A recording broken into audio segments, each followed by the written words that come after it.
Dobro večer i dobrodošli svi na zadnje javno predavanje u ciklusu javnih predavanja, razgovora i tribina Religija i javnost, koji su se inače održavale na Filozofskom fakultetu u Rijeci, mjesečno jedanput od rujna prošle godine, od listopada prošle godine, što znači da nas je dvoje, pa se možemo ispravljati, od listopada prošle godine, u organizaciji Filozofskog fakulteta u Rijeci i Centra za kulturu, dijaloga. Budući da je ovo zadnje, onda ćemo se spomenuti svih predavanja koja su bila. Bio je Nordic Trek sa predavanjem Homoseksualnost, novi kršćanski pogled. Potom je bio razgovor između Predraga Lucića i fra Ivana Šarčevića pod naslovom Imali Bog naciju. Onda je bila Regina Art-kinu sa predavanjem Religija, žensko tijelo i pitanje pobačaja. Onda je bila tribina sa Viktorom Ivančićem i fra Drago Bojićem vjerski i sekularni ekstremizam. I onda je u stvari su bili Hrvoje Jurić i Željko Tajnić u razgovoru pod nazivom Deva kroz ušicu igle, kršćanstvo i siromašni. Ovo je u stvari na neki način zadnje predavanje i nastavak onoga koje je bilo posljednje u nizu, dakle kršćanstvo i siromašni. U svakom slučaju prvo bismo se htjeli zahvaliti stvarno dekanu Filozofskog fakulteta Predragu Šusteru, čiju smo imali potpunu potporu u svakom smislu i potpunu autonomiju u osmišljavanju programa i u izboru gostiju. Također htjeli bi se zahvaliti Damiru Braliću koji je sve plakate koje smo imali napravio. I u vezi ovog gostovanja Terese Forcades, Terese Forcades, naravno zahvala Art-kinu i gradu Rijeci što nam je uletio i pomogao u jednom vrlo važnom tehničkom aspektu. Tako da sada će vam se obratiti Zoran Grozdanov koji će predstaviti večerašnju gošću. Ovako, to je zamišljeno da ona ima svoje predavanje, potom postavimo neka pitanja Zoran i ja, onda publika. Ono što je važno napomenuti je da je predavanje na engleskom. Tako da, to smo pokušali istaknuti, ali jednostavno ne znam da li je bilo jasno. Nekako će to biti na engleskom, tako da ispričavamo se zbog toga. A sada ćemo se obratiti Zoran Grozdanov iz Centra za kulturu i dijaloga. Neću se obraćati, ali ću samo predstaviti našu gošću. Ideja je zapravo od početka bila, kad smo počeli, željeli smo Terezu dovesti, međutim, planirali smo da neće doći. Naprosto zato što znamo koliko je zaposlena.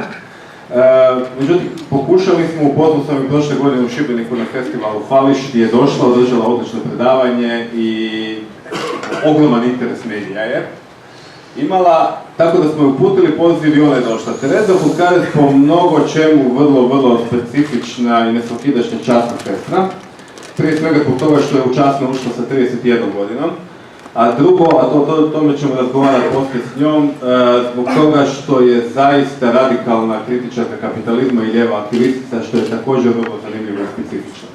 Doktorirala je i medicinu i teologiju, tako da nije samo aktivistica, vrlo dobro zna o čemu priča i mnogi je smatraju ikonom europske ljevice i jednom od najznačajnijih teoretičarki europske ljevice danas. Sister Teresa, welcome.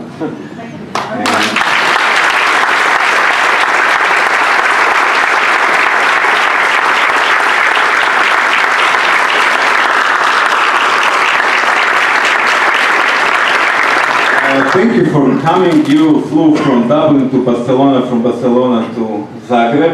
and you're leaving back tomorrow. Thank you for that. I know it's exhausting. Yes. And I know we killed you in the car with the talking. And,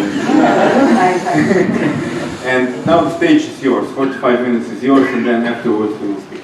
Okay. Thank you. Am I supposed to sit? No, you do what you want. I'll sit then. After, I don't know. Well, maybe not. So the title of this talk is The Social Justice and Christianity in Europe Today. So yeah, from the title it's a very broad topic, so that means that necessarily I'll touch only on a few questions relating to the topic, but of course I cannot drastically treat everything. But the issue of social justice and Christianity, we start thinking about what is the relationship between social justice and Christianity. The first thing that comes to mind for me is, of course, the Gospel of Matthew. That's the chapter 25 of the Gospel of Matthew from 31 onwards. This is what normally is known as the Last Judgment.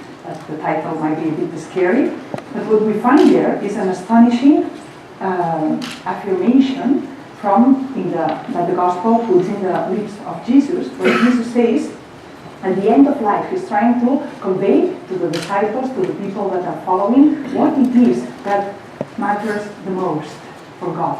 What it is that if you want to follow this gospel, because there are different ideas of God, and not all of them will be in favor of what I'm talking about. But in this historical Jesus, the people that followed him and that put together his works, were trying to give us, through this parable, through this passage in Matthew 25, what it is that for God is the most important thing.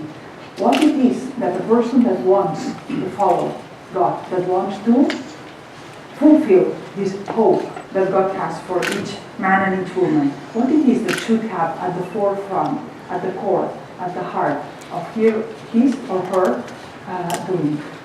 Well, Matthew 25 is this last judgment. People come in front of this Jesus, and Jesus does not ask, were you a member of the church? The Catholic, the Protestant, the Orthodox, or whatever church. That doesn't come in the gospel. Also does not ask, okay, you were not a member of the church, but maybe you were doing something that today is very popular, which is to refuse the institution, the church, but to develop your own spirituality. So praying. Okay, that must be maybe the most important thing. So I don't care, let's say Jesus or God, if you were official member of the church, but were you praying? No, that's also not the question. What is the question that in this last judgment is addressed? First of all, it's not a question directly. It says, Jesus, you come to the heaven, you come to the fulfillment, you come to this place that represents having done in life what it is that matters the most, and you come there because I was naked, and you clothed me. I was in prison, and you came to visit me. And I was hungry, and you gave me food. That is the link between social justice and the gospel. It's not a marginal link, it's a core, a central link. There is no way, and that the Gospel of John, the letter of John would ratify that, there is no possibility of loving God, of honoring God, of honestly following, believing in God, if you don't link that directly with how you treat, how you engage with the injustice or with the suffering, you could say with the suffering of the world, but immediately we have to link that together with justice, because you could say, oh, people are hungry because something natural happened and nobody is responsible. If that were the case, we then would link Christianity or faith in God with suffering. But if this suffering, if these people that go hungry, and I hope in my talk tonight to be able to show that these people that suffer today for social reasons, the name of this suffering is not just suffering, it's social injustice. And so the title social justice, it means that to follow this God that Jesus came to reveal, and it's contained in these passages of the gospel, there is no way you can do that if you don't pay attention to what's happening to the people that suffer. Why is it that some people suffer? Some people today have theories, like Margaret Thatcher had a theory in the 80s that she promoted, that is called the theory of the 2/3. And she thought, she said, wouldn't it be nice to be able to rule a country, to the well-being of everybody. That would be wonderful. Of course I would like that. Everybody would like that. But let me tell you, if you want to open the eyes to the reality of what it is to live together and to build a society, this is impossible. That I'm quoting Margaret Thatcher. Reality has shown that when you try to include everybody in this project of a better society, everybody loses. So you have to acknowledge that it's impossible to do that, and you have to admit that some people will be marginalized, some people will be excluded from the society. And, of course, my understanding is that I would not accept, and I believe this is what the gospel inspires me to do, I would not accept even one person to be excluded by principle from any project of a society. But Margaret Thatcher was not talking about one person. She was also not talking about 1%. She was talking about 1/3 of the population.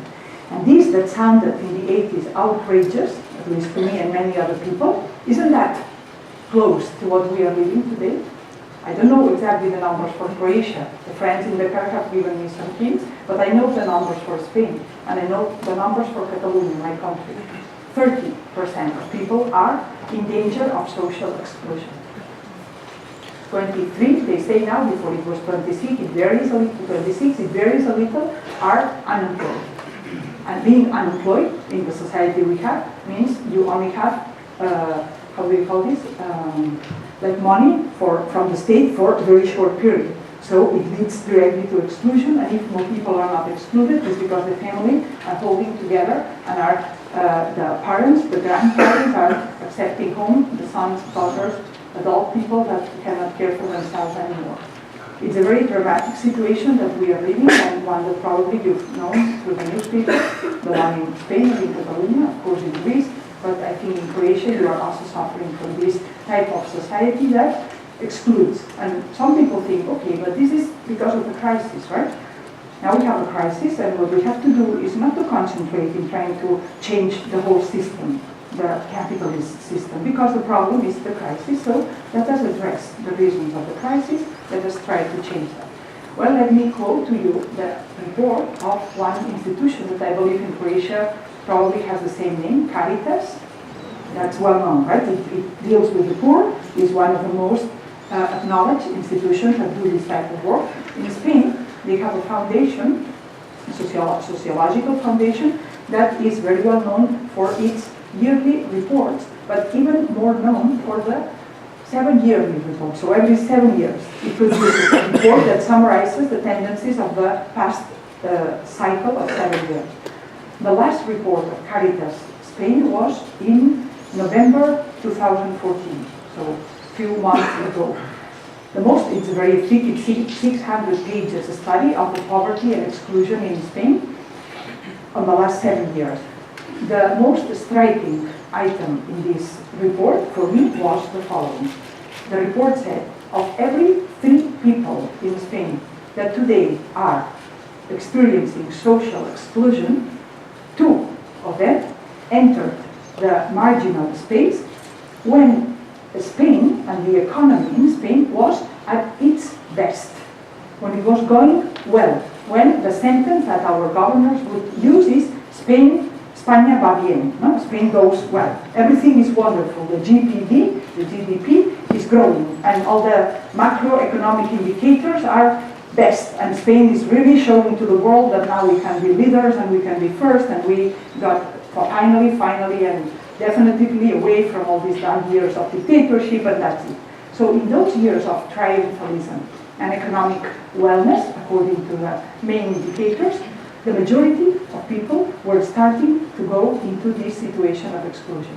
And so the problem, and this is my conclusion, but it's the conclusion of Caritas' report in itself, the problem is not the crisis. The crisis is a problem, but the main problem is not the crisis. But it is how do we organize ourselves as a society, especially in the economic aspects. So what I would like to do today is to offer you what I call my ethical critique of capitalism, and it's an ethical critique in 3 points. And if I have time at the end, to also do some theological reflections on some of the issues that I believe are at the core of what I'm going to comment. But before, still two more details, because I have quoted this Gospel of Matthew, but I would like to quote also the so-called social doctrine of the Church. And this is the documents that, starting with Leo XIII, are produced by the Church that say something, affirm something that in itself is incompatible with capitalism. And what the social doctrine of the Church officially has been saying until the end of the 19th century is private property is not and cannot be an absolute right. Private property, the social doctrine of the Church, and I myself, I'm not against private property. My critique of capitalism, I don't do it to then present an alternative that it is state owns everything. I know here in Croatia you have been under communist regime and there are different types of organizing this, and maybe some of you think that was much better and others, it's the last thing they would like to see coming. So I'm not inspiring myself on those existing communist regimes to make the critique of capitalism. I am looking forward a system that brings into reality, and we have to build this system.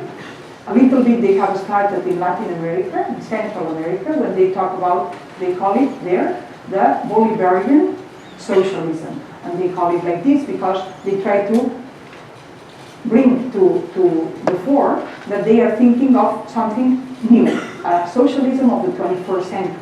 And by this name, they mean something that can be compatible with a market economy, but a market economy is not what we understand under capitalism. When we talk about capitalism, it seems, okay, market equals capitalism. Let me give you quickly an example. I am a Benedictine. We have rule that we live under, and it's called the rule of Benedict. This rule, it comes from the 6th century. So that's before capitalism as a system existed. In this rule, it says, what should the nuns live off? And it never says they should just become subsidized by the state.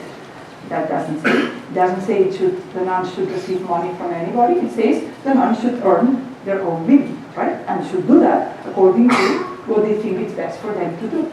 So one advice is that we cultivate potatoes and things, but we live in a mountain. In my case, I live in Montserrat. I don't know if some of you know where that is. It's not far from Barcelona. Very beautiful mountain, but not very good for cultivation. So we do have a little bit of garden, but that's not enough. So we have a ceramics workshop. And the ceramics workshop, in the Rule of Benedict, it says the nuns should be careful not to give the products that they are making, the artisanal work, artisan products that they make, they should be careful not to give them too cheap.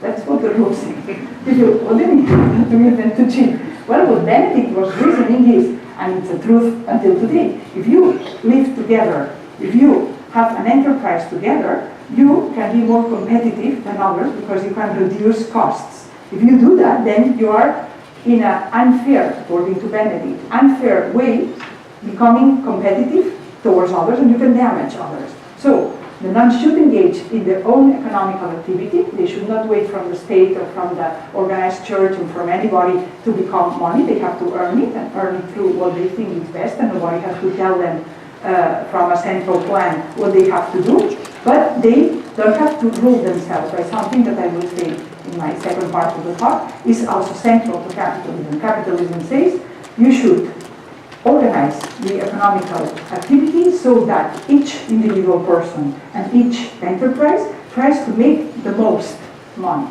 That's this dogma or this idea of the maximum profit. You say it like this, maximum profit, right? This is directly contrary to all that you need to organize a society that has any chance to be just. If you allow this principle of the maximum profit to rule or to be the inspiring principle of your economical activity, that's incompatible with justice. So I'll develop that better at the end, but I wanted to just mention that at the beginning. And the last thing at the beginning is what Pope Francis said. I was in Germany 2 years ago. I was teaching theology at the university there, and there was a big controversy in the public domain in Germany because the Pope had said capitalism kills. And the newspapers had published that in first here also. Do you remember that? So capitalism kills. And of course many people came immediately to modify that sentence and to say, well, it's neoliberal capitalism that kills, but not capitalism. It's wild capitalism, as if there were another type of capitalism. It's, I don't know, different, certain capitalists that are doing that business. But the sentence of the Pope was very clear. So the Süddeutsche Zeitung, that's a newspaper, very important one in the south of Germany, published a big editorial that said, the Pope makes a mistake. And for the first time ever, they were flooded by letters of people that said, you made a mistake. What this sentence means is exactly what we believe. And we are being, how do you say in English? Like we are just almost at the end of the patience with this type of talk about our system that tries to avoid looking into the eye and looking directly with all the peace, with all the open-mindedness, with all the readiness to build an alternative in new ways, not to just copy formulas that maybe didn't function fully, but with all the also boldness to call things by their name. So capitalism kills. It was organized then, a big event on the national TV in Germany, one of the main, most important debates on the TV. The Pope didn't come, but the Abt Wolf, not the Wolf, is the Abt Primat, so the superior of all the Benedictine abbots. He was there. Also was there Oscar Lafontaine, which is had been the representative for the Linke Partei in Germany, and he's a Catholic. And he said he's a Catholic that goes to Mass every day, Oscar Lafontaine. Then the representative of a small party that comes from below, and it's called the Pirates. It's young people mostly. And she actually was also the partner, she was a woman, the partner of a man that had been the second one in the WikiLeaks. So she was there, and the other one was this poor editor of the Süddeutsche Zeitung that said that the Pope had made a mistake. They had a very interesting discussion, but for me it was appalling to see how the abbot, I'm a Benedictine and he is an abbot, so how the abbot actually was siding with the editor of the Süddeutsche Zeitung, and Oscar Lafontaine from the Linke Partei was with the pirate defending the Pope. So it was a bit confusing, right? So it was clear that here there are some issues that, well, it's worthy to discuss, because not everybody in the church believes that what the Pope said makes any sense. And not everybody that's outside of the church is ready to dismiss what the Pope said. But many people outside of the church believe that this is exactly what we should be saying, or have the ability to say and discuss if we want to build a better society. So I go now with this critique of capitalism in 3 points. The first point I would like to critique is ethical, I call it like this, ethical critique of capitalism, because capitalism presents itself to the world, to whomever cares to read about it or to listen about it, presents itself as the defender of freedom. And in this presentation, often comes the tension between freedom and justice, or freedom and equality. And as Margaret Thatcher or Reagan or the main proponents of this form of capitalism that we have now say, is not that they don't care about justice or they don't care about equality, but if those two, freedom and equality, cannot be fully achieved, and they assume that they cannot be fully achieved, they believe, they present capitalism as the system that it is ready to sacrifice some equality to be able to foster the maximum of personal freedom. Is that okay? No, it presents itself like this. And then sometimes the socialist or communist presents itself as the contrary, in saying, if these two, the maximum freedom, the maximum equality, cannot be achieved, we are ready to sacrifice some of the personal freedom in order to foster justice, to foster equality. I call that the fallacy, because I believe that freedom and equality or justice cannot be extricated, cannot be separated from each other. I believe there is no way we can build a just system if it is not equally able to give freedom to the people. And on the contrary, there is no way we can build a free system if it's not based on justice and equality. And to develop a little bit this, let me first give a couple of words at the theoretical level, but then right away we'll give examples of the practical level. At the theory level, often we talk about freedom and we use the following sentence. Probably you will, I don't know in Croatia, but probably you will have heard that. It's my freedom finishes where yours start. Is that something that you say? Like this? Or Yes. my freedom goes as much as it encounters yours, and then of course it has to respect you. At the first reading, it might seem reasonable, right? Because you feel, of course, you need to be acknowledged, you need to be aware that you are not alone in the world, right? So that you encounter other people, and these other people have rights, and so you respect those rights and put like a restriction on your freedom. It might sound a neutral definition, but in reality, this way of looking at freedom, it's a competitive, a territorial notion of freedom. Because if that were the case, that my freedom goes as long as it encounters yours, that my freedom has to stop when yours start, what does it have to happen to your freedom if I want to expand mine? If I want to become more free, which is something that sounds very natural, that we want to expand our freedom. If I want to be more free, for example, the gospel says that the Spirit will set you free, and it doesn't say a little bit free until you encounter the freedom of your neighbor, and you have to stop. It's like full freedom, liberation theology, God the liberator, all these notions of liberation. It doesn't allow for a limit to say, okay, you get liberated up to a point. You get free up to a point, and then you encounter your neighbor and you have to just give up your freedom. What notion is this? Territorial, competitive notion. If I want to expand my freedom, you have to curtail yours. Maybe not. Maybe you can displace yours. I widen my freedom, and then it's either you shrink your freedom or you displace it, and then somebody else will have to shrink. Am I making sense? So this competitive, territorial, rivalry-like notion of freedom is not the only notion that we have, theoretically speaking, that we have freedom. There are others, and I could now talk of the Christian others, which are, for example, St. Augustine, when he talks about freedom and love, and he talks about these two as being inseparable. That is why a very well-known and quoted sentence from Augustine is from the 5th century. It is, love and do what you want. Maybe you've heard that sentence sometimes. Do what you want is freedom, right? As we understand, like, hey, I can do whatever I want. So Augustine says, love and do what you want. Freedom and love are for him inseparable. I did my doctoral dissertation in theology about the Trinity, and those are the two notions, freedom and love. That's what the God is, that's what the Trinity is, that's what we are made to the image of. So in that sense, freedom is not something territorial that has to do with rivalry and competition. But it's not only the Christian tradition that has a theoretical way of thinking about freedom. For example, the Gospel of John also says freedom is truth, and truth is freedom. That's another setting for freedom that has nothing to do with the territorialism.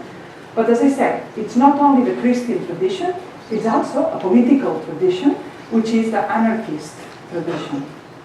From Bakunin and all the theoreticians of anarchism, they say, I will not be free until we all are free. That's another tradition. That's very different, anthropology. If the first one, my freedom stops where yours starts, is an anthropology of competition, this one, to believe it's very different. How do I conceive of my freedom if I believe that my freedom cannot come to fulfillment without you? That I will not achieve this fullness of freedom, or better said, that I will not advance in my freedom without having you advance in yours. That's completely the contrary anthropology. This is not a competitive, this is an anthropology of, you would say, linkage or communion, to use the theological word, an anthropology of cooperation, an anthropology of empathy, an anthropology of having interrelatedness.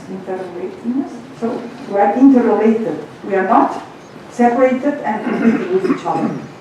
At the deepest level, we can view ourselves, and this is a question for each of you, right? How do I understand freedom?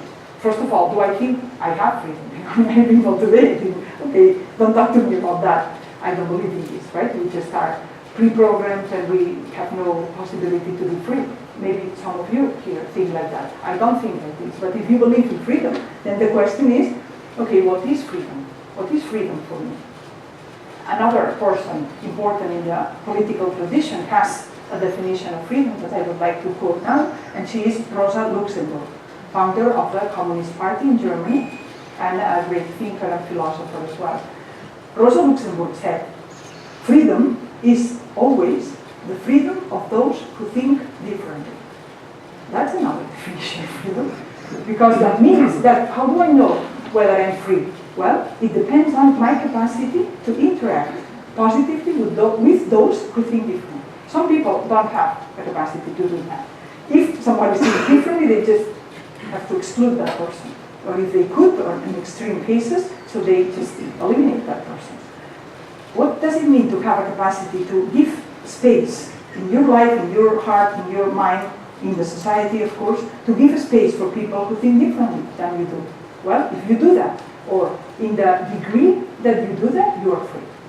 And in the degree that you don't tolerate that, you are not free. You are enslaved. You are within your inner world, unable to have a flexibility, to have a capacity to respect the other person at the deepest level.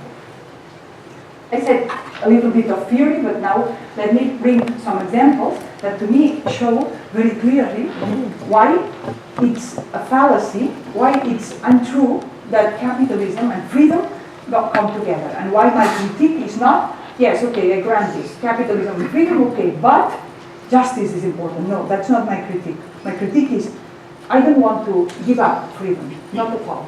I want fullness of freedom. But let me be clear, capitalism is not a system that brings fullness of freedom. Of course, it doesn't bring justice either, but it does not bring fullness of freedom. So let's get away, I would like to get away from this false debate between freedom and justice. The debate is not freedom and justice, the debate is about whether we have freedom and justice that always go together, or we have enslavement, right? Well, diminution of freedom and of justice. Freedom, well, it is true that capitalism from the beginning speaks of freedom. And it is true that it fosters freedom, but never for all. It fosters freedom from the beginning, and today it fosters freedom for a few. And the right name of this, when you foster freedom for a few and not for all, the right name for this is not freedom, it's privilege. And this I agree.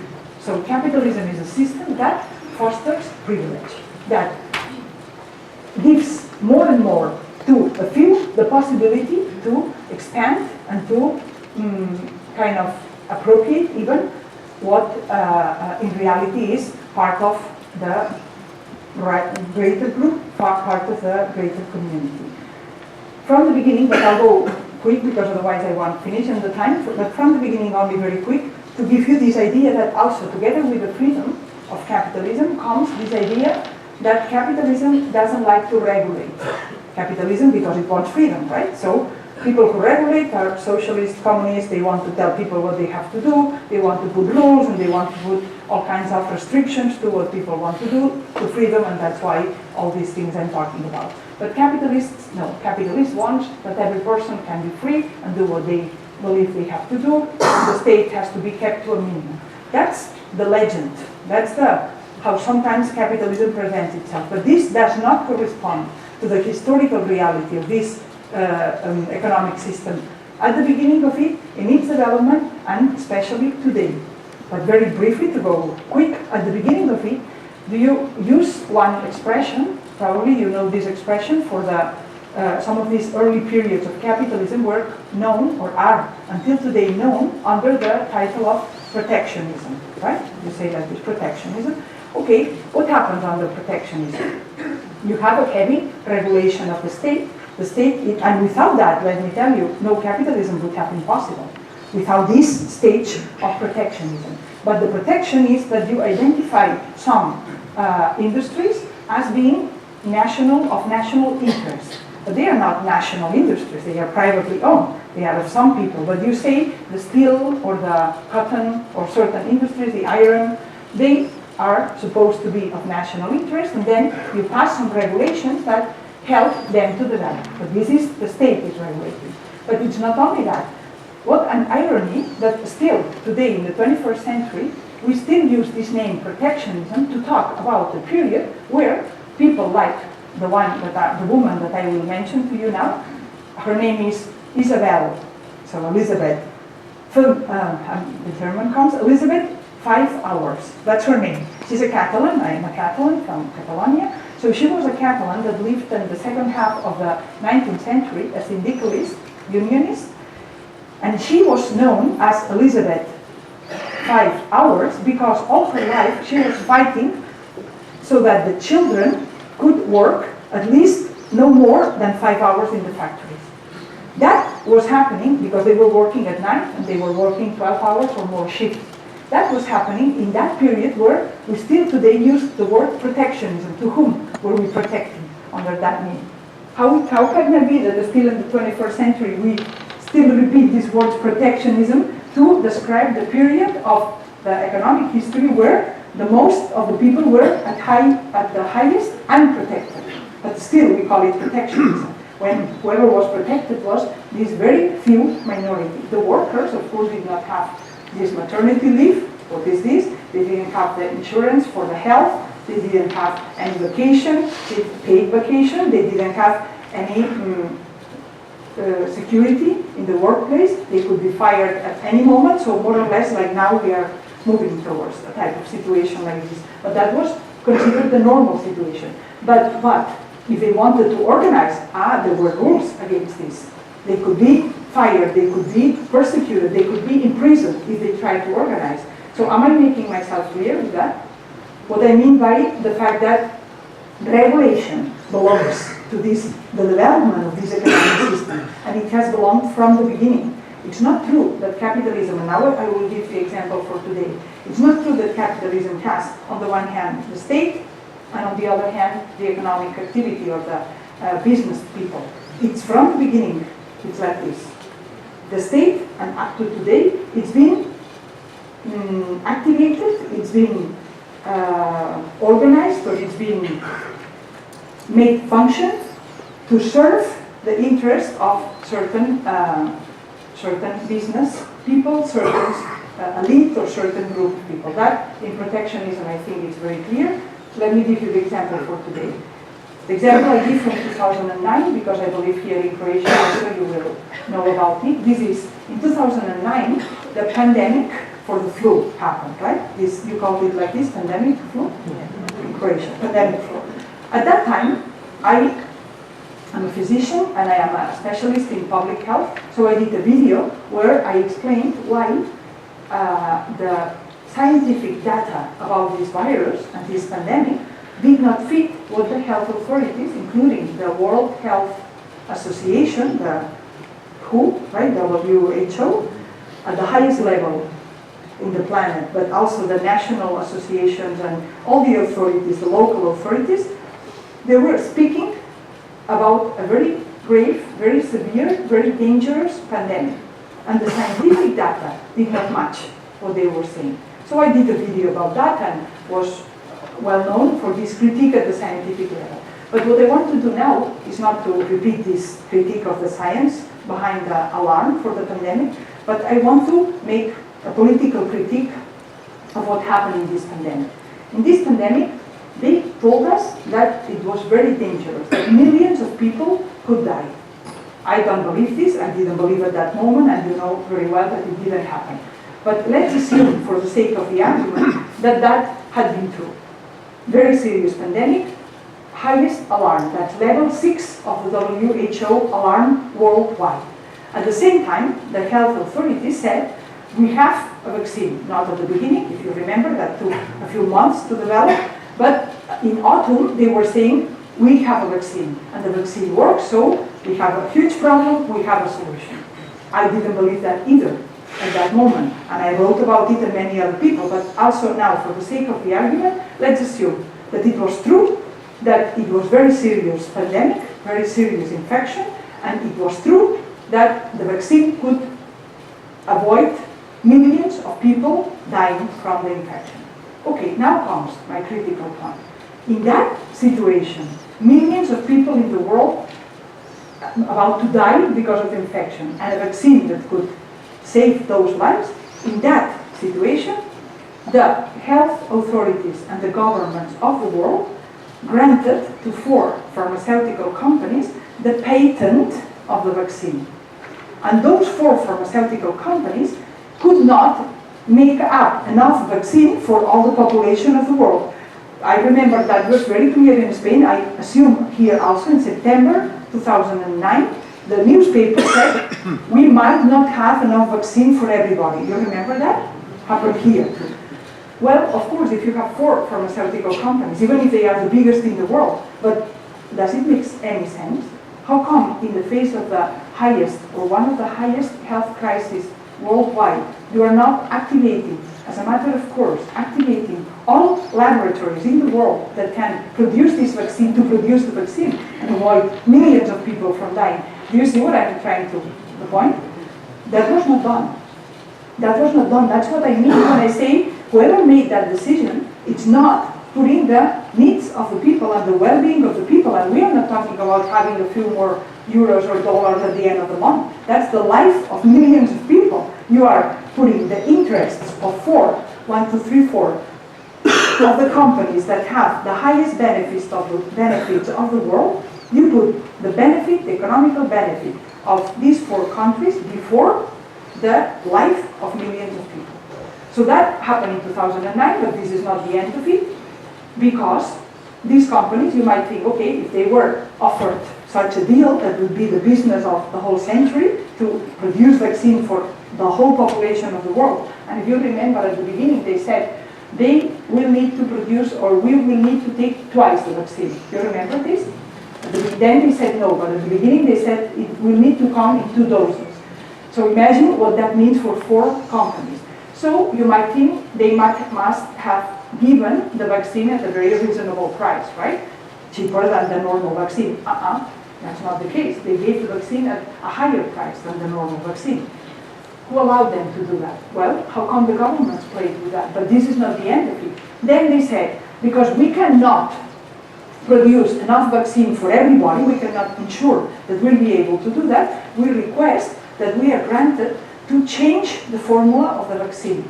Normally, you have certain amount of antigen, and this is the little piece of the virus that needs to go into the vaccine, or the bacteria, if it were a bacteria, but this case is a virus, little piece of the virus, and then you have another part called the adjuvant, which is a chemical that irritates the immune system to make it work better. Whether that works or not is a matter of another talk, but that's the theory or the idea behind. So this company said, the antigen is what takes longer to fabricate, to produce. So we are requesting that we are allowed to change the formula of the vaccine. We call it pandemic vaccine. We'll give less antigen and more adjuvant, so less specific irritant and more non-specific chemical.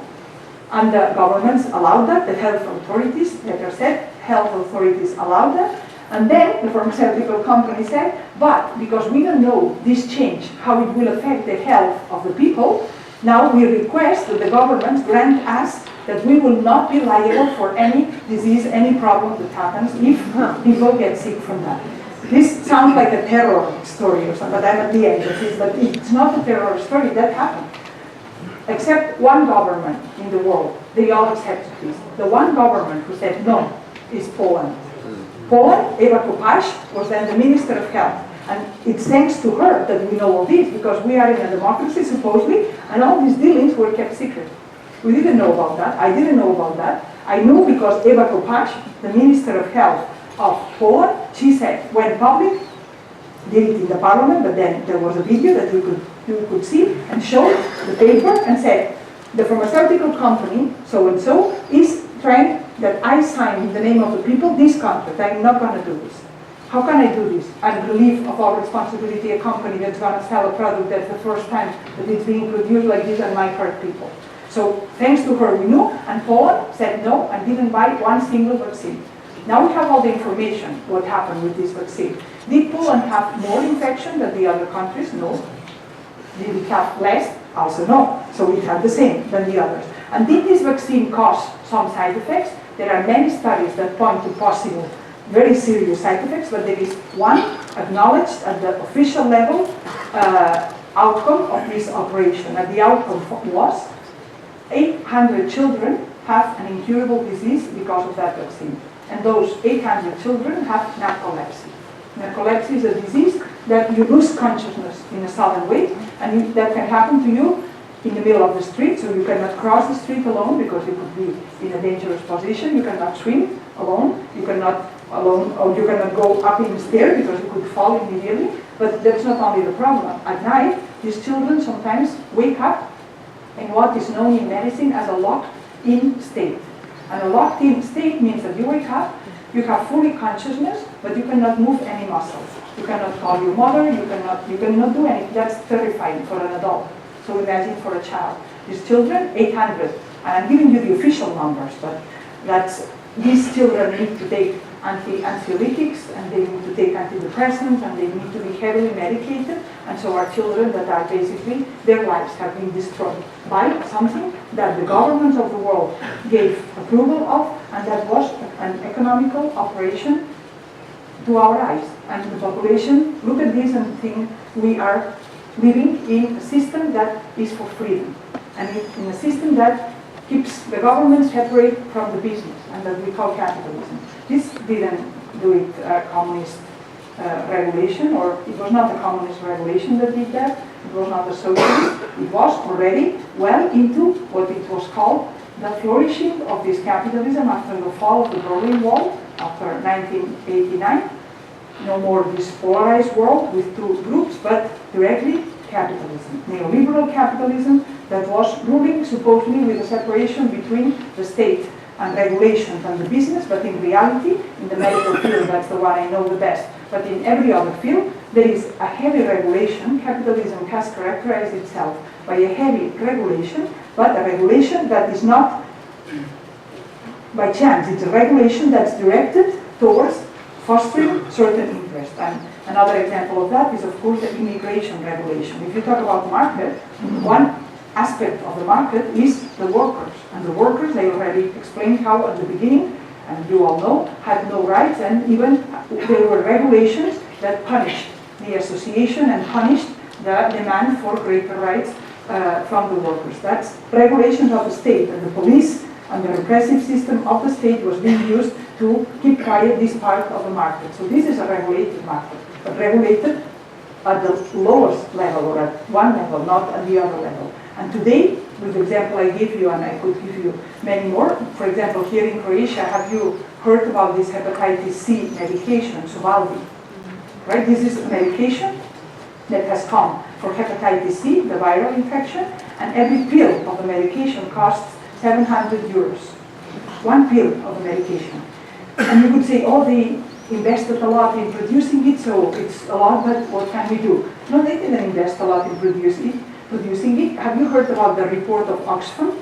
Oxfam is also an international agency that has devoted itself since the Second World War to study poverty at the international level. And they quote that if we continue with this system we have now, in 2016, so next year, the 1% of the population will have piled up, will have accumulated more than the 99%. And those are not theoretical or symbolic numbers. If you read the Oxfam, and you'll find it very easily on the internet, you put Oxfam report and you'll find it right away, it's a literal number. They mean it. 1% more than 99%. And if you look who are these 1%, you will find represented 3 areas of economy. And those are the banking, the insurance companies, and mostly are medical insurance, not only all insurances, but the biggest part of the insurance company is the medical insurance, and the pharmaceutical companies. So here you have, as I said before, one of the companies that not earn for a living, that earn in a disproportionate way above everybody else, and you allow that these companies push a medication for an outrageous price, which is 700 euros, one single pill. It's being a problem in the United States, in Spain, and maybe also in Croatia, I don't know. The population in the prison population, have a high degree of infection with hepatitis C. while you are in prison, you are entitled to be medically treated. And I think that's an appropriate thing, and I'm all in favor for that.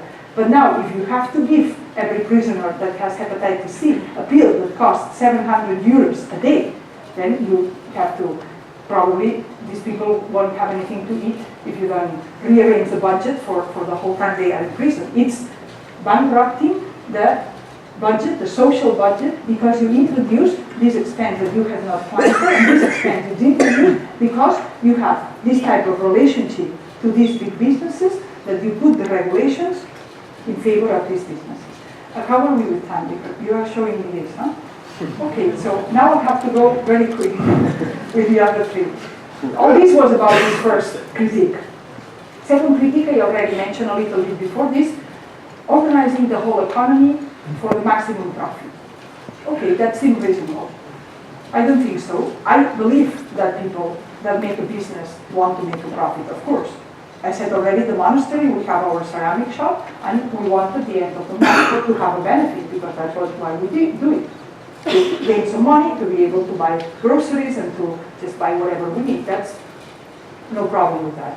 But it's very different to have profit, to just want your business to be sustainable and to make a living out of it, or to make, compared to making the maximum profit. If you allow this idea of the maximum profit to be the incentive and the core of your economical activity, you are, on the one hand, incentivizing something that is a human possibility, which is called greed, and it's one that I believe we, all of us, can have. But do we want to build a system that stimulates that? Do we want to build a system that actually rewards greed, or, as I said, stimulates it, fosters it? This is at the moral level, and the critique we could make at this level, but there is, of course, a practical level. If my goal is to make the highest economic profit possible, I might learn something that today is known as program obsolescence. Do you know this notion? Program obsolescence. Okay, obsolescence is a word that means that something is not working anymore. Something is obsolete, it doesn't work anymore. Programmed obsolescence is that the industrial, the person that makes something, programs that it stops working at a certain moment. For example, printers.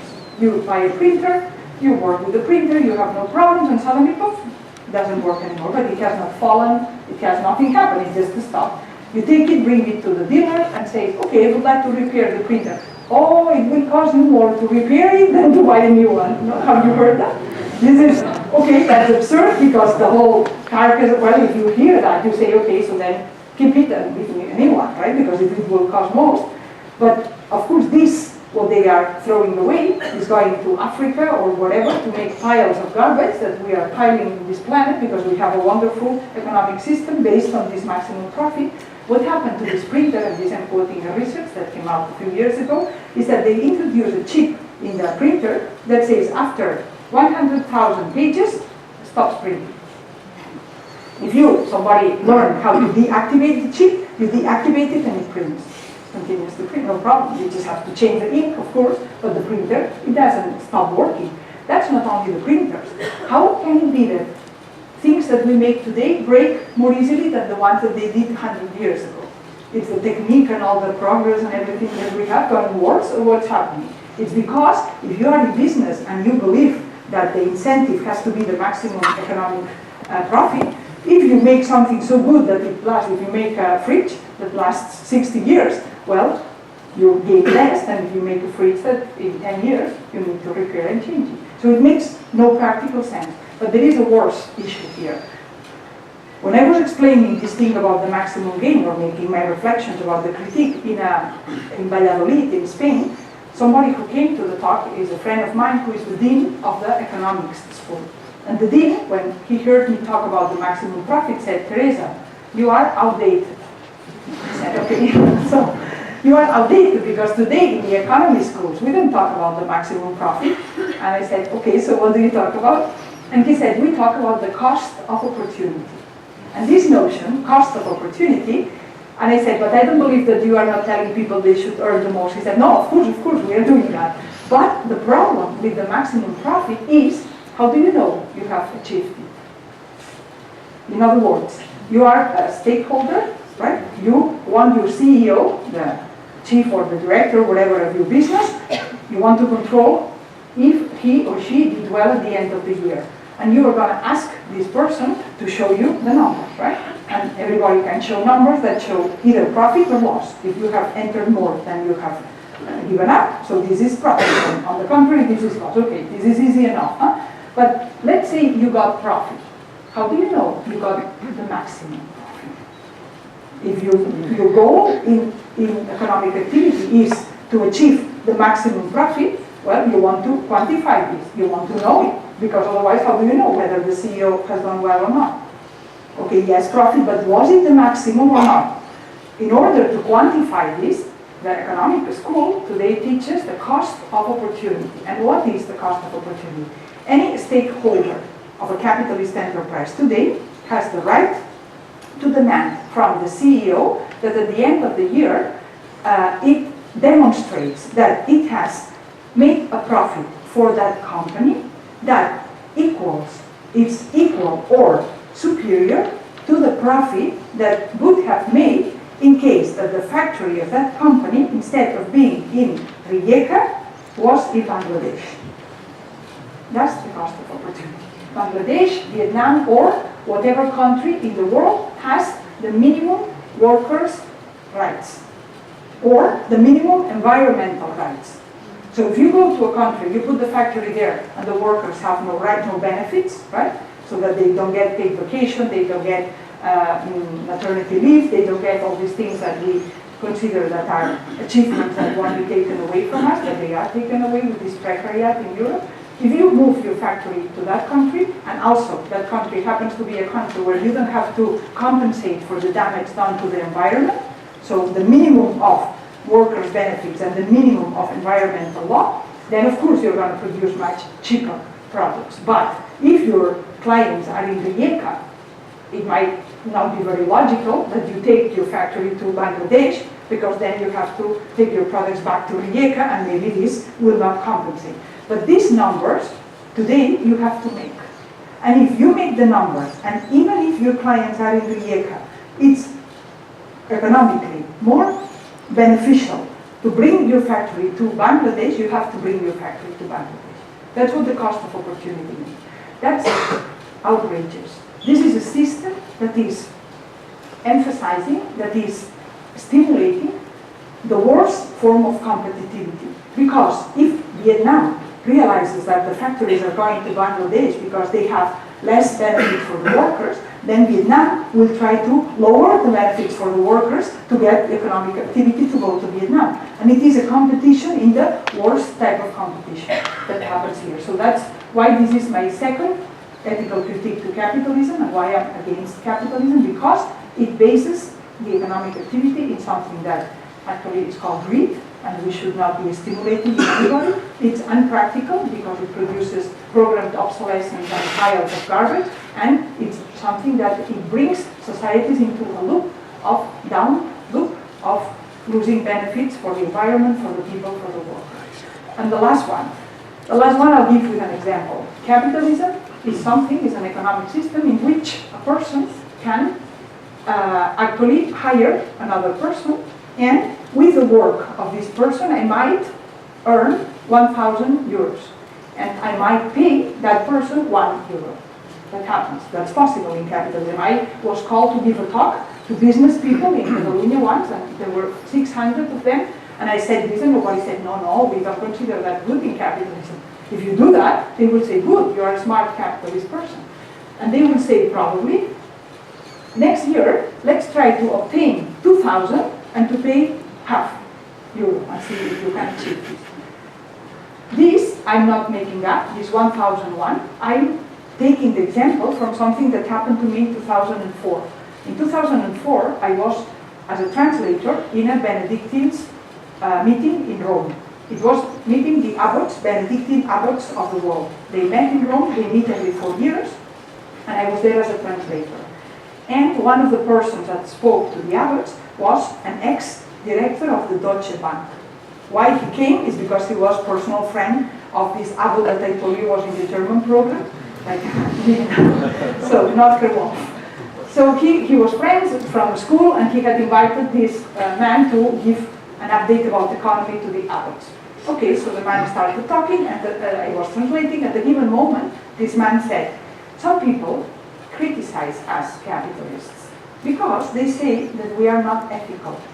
Because they say we go to a third world country, we make a contract with somebody in that country, we take 1,000, we gain with the work of that person, we gain 1,000 euros, and we pay that person 1 euro. And some people, said he, think this is not ethical. But they are wrong, said he. They are wrong because the real question to know whether our activity is ethical or not, the real question is not how much do I gain, how much do I pay. The real question is this person that I gave a job to, this person, before I gave the job, how much was she or he earning? If, he continued, if he or she was earning 10, and because of my economical activity went down from 10 to 1, this is unethical. But if that person was dying from hunger, then it has to thank me for what I did. At that point, I was the translator, then my tongue went, and I couldn't translate anymore. So I said, I'm only the translator, but what this man is saying is outrageous. And then the Benedictines, they have not invited me anymore. But there is still...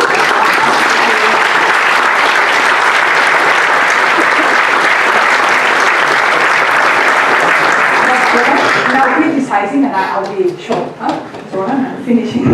What I'm criticizing here is, of course, the Marxist critique too, in English is surplus, right? Surplus.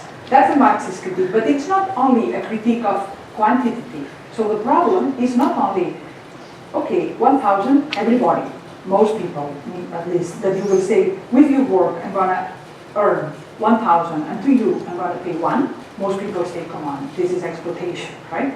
And nobody would like to be in that position. But you could say, okay, so 501. No, that's still too much. 101, 20 and 1, 2 and 1. What is the right proportion? That would be a quantitative problem. But the critique of Marx is not only quantitative, it's qualitative.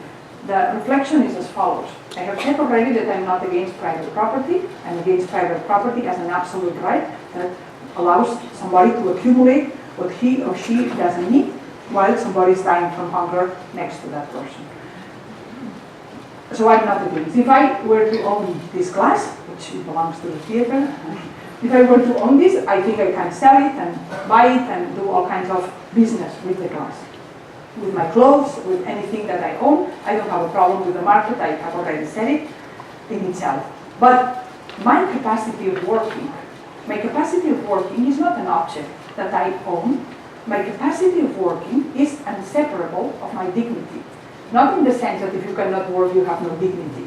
There are some people that have had an accident and cannot work, or there are some people that are born with certain conditions that make them unable to work, as we understand that those people have no less dignity than anybody else. But what is linked to my dignity is that my capacity of work, it doesn't matter if it is little or if it is a lot, whatever capacity I have to work, this is not an object that I own and that I can sell. If this is not separable of my dignity as a person. If I market, if I make that into an object and I buy or allow others to buy this capacity of work, I am mercantilizing, commodifying, right? I am commodifying myself. It is a commodification of the people, because the dignity of the people are not separable of their capacity of work. What is the alternative then? Well, the name collaboration, it means working together. Collaborator means that if we work together, then it doesn't mean the alternative that whoever works together has to earn, everybody has to earn the same. I live in a monastery and I recommend that to everybody in the sense that it's a wonderful thing. You work according to your capacity and you receive according to your needs. What's the problem? I don't have any problem with that. That's what I'm experiencing, but not because I don't value that. precisely because I value that a lot, and because I think this is the best way of organizing, I don't want the state to force that on anybody. I don't think this can be forced, this type. But it can be, of course, forced, and I think that's what the state should do, this forbidding that this accumulation happens to the degree that other people cannot even develop. And this prepares the way for people freely, and because they want to start trying this cooperative type of ownership where people are not rewarded according to necessarily to what they work, but according to what they need. But as I said, this step I like, I live, and I recommend, but I don't want, and I don't believe it can be imposed by anybody, not the state or the church or anybody. This has to be something possible, something fostered by an economy, but something that people do out of their own free will.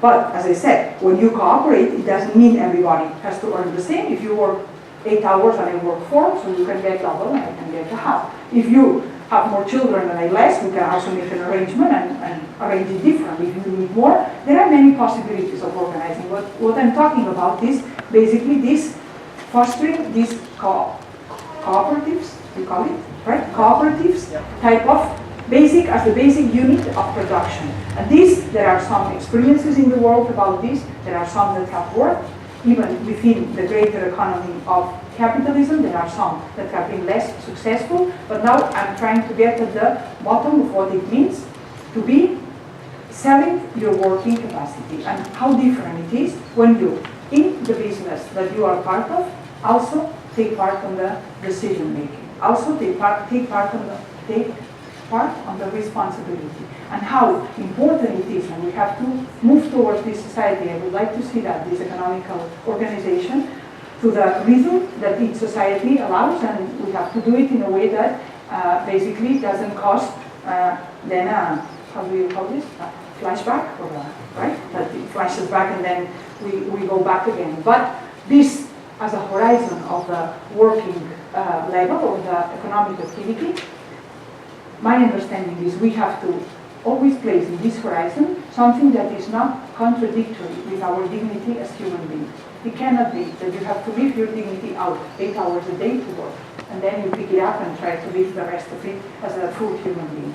We have to come clear with the idea that our economic activity we are entitled to and we are responsible for. I'm not saying it's easy, but from my understanding, we cannot do less than that.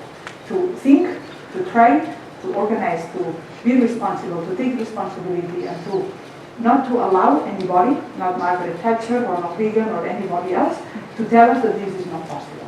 Because this is linked with what I understand is our basic human dignity, and the theological reflections, I won't do them because we are out of time, but now the friend said that we are going to have a discussion with questions, so they might ask me. So thank you.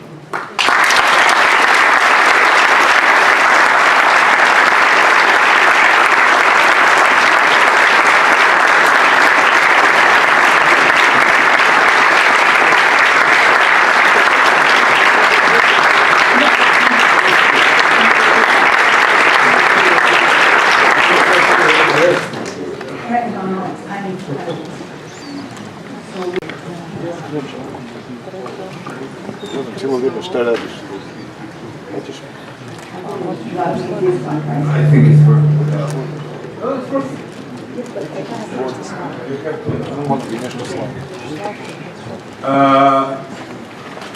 Thank you, Sister Teresa, for this. It's been more than an hour, but I think I thought it was less. People perceive Catholic Church as a very conservative institution, and even you do. But still, you are quite strong social activist and theorist. Tell me, is there any tradition within the Catholic Church that is strongly leftist, that you lean upon, or you're just some kind of new product out of yourself? Well, first, this? It's better to use this one. This one, huh? So first, whether I perceive the Catholic Church as a conservative institution, this I would like to nuance, because for me the Catholic Church is basically starting with the people at the base of it, right? And the people at the base of the Catholic Church I don't dare to quantify how many are conservatives or not, but I think they are much more plural than in the late decades have been shown by the way the bishops and the people that we call the hierarchy have been expressing themselves. We have had since Pope John the 23rd and Paul the 6th. These other two popes were, well, first came John Paul the 1st that died in 3 months, and then came two popes, John Paul II and then Benedict XVI, that have been scared of certain developments, not only in the social level, and they have been conservative. So in that sense it's true, but many people at the base of the church I encounter that are in all the activist groups, in all the social justice groups, there are either people that are directly Catholics or people that say, oh, I'm inspired by this or that figure. So that I would. Whether there is a current or a tradition that I can see myself in continuity with, yes, of course. I have mentioned the Gospel at the beginning, and I could mention Bishop Basil the Great in the 4th century that was organizing, but not only organizing in a charity type of way, but organizing for justice reasons and defending in a famine, the right of the people to the goods that they were, and how these goods were given not to be. How wrong it is from a theological point of view to think that the goods of the earth can be piled to the extent that other people can die from it, right? This is, by the way, very shortly, what Goldman Sachs did in the 90s. Goldman Sachs, the #1 financial institution, it made its money because in the 90s it had the brilliant idea that could not have done before. Before, I mean before the fall of the Berlin Wall, but it did because it had already, the Berlin Wall was not there. Had the brilliant idea of taking the primary foods like grain and how do you say this? The trigo? Wheat, trigo, no? Wheat, yes, wheat that you make bread, yes. So to take wheat out of this Chicago market, right, and to the Wall Street market. So that these basic goods were out of the speculative loop. So Goldman Sachs said, why can't we speculate with that? So basically, to make it short, it bought as much as possible, it piled up, it waited, it tripled the price, and then it put it back. Jan Ziegler, he is the relator for the United Nations for the Human Rights, calls this the programmed assassination of 37 million people. 37 million people have died because of that. Because of this tripling the prices has made that many countries where the people barely were making it, so couldn't make it. And this famine caused by this speculation. So back to Basil the Great, he talked in very strong terms. Also Anselm of Milan, they say basically that the one who has hunger, the extra food belongs to this person. So the property, they talk like this. So all along history have been people that have understood the gospel as a call for a fight for social justice, and more recently, in the 60s, in Latin America, it emerged a movement that's called liberation theology. And liberation theology, many people believe, because it went after Vatican II, the council, finished in 65, then it started this impulse that the council gave. It allowed for many base churches in Latin America to organize and to confront the dictatorships they were having in the 70s in Latin America and then in the 80s. And this was organizing to the point of challenging the power. And when that happened, because of these more conservative papacies, well, at the beginning, Pere Casaldaliga, he's a bishop in Brazil, and he would have been killed if it had not been Pope Paul VI that said, whoever touches this bishop touches the Pope. And then the big oligarchs in Brazil were a bit scared. But after Paul VI died, then the next Pope not only didn't say whoever touches this bishop touches the Pope, but the poor Oscar Romero, the Bishop of San Salvador, he was appalled by noticing that he had sent a letter to the Pope, and the letter ended up in the CIA.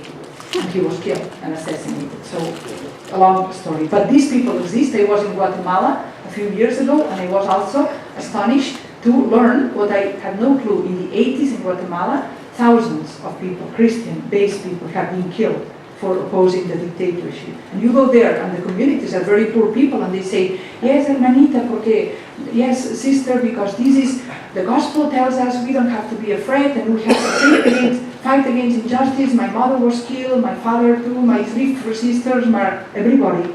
hundreds, literally, and thousands in a very small place, a very ruthless dictatorship. There are theologians, there's known names, Gustavo Gutierrez, also John Sobrino, also Ella Curia is this Jesuit. 6 Jesuits were killed in El Salvador for this reason, and many sisters, that the names we normally don't remember, but sisters of Mericnol in the United States have been also organizing and fighting for that. All this movement now is a bit less after the repression, but I have been in Venezuela 4 times, also in other countries, in Peru, in Chile. The people there in Latin America believe that many of the changes of progressive governments that now are happening there were inspired by this movement. So I believe not only that it has existed, I myself, the first book of theology, I come from a family that's not religious. I was baptized as a child, but I was not taught about religion. And even when I did my first communion, I was 9 years old, the priest said, okay, you pray now the Our Father. And I said, what is this? That was the day of my first communion. So the priest should have said, okay, you don't do it, right? You don't know the basics. But of course, you know, it's a big feast and you wear this nice dress, and although I didn't, because they put me a short dress, my parents. But he didn't dare to say that. He only said, okay, I'll pray for you. And see, it worked.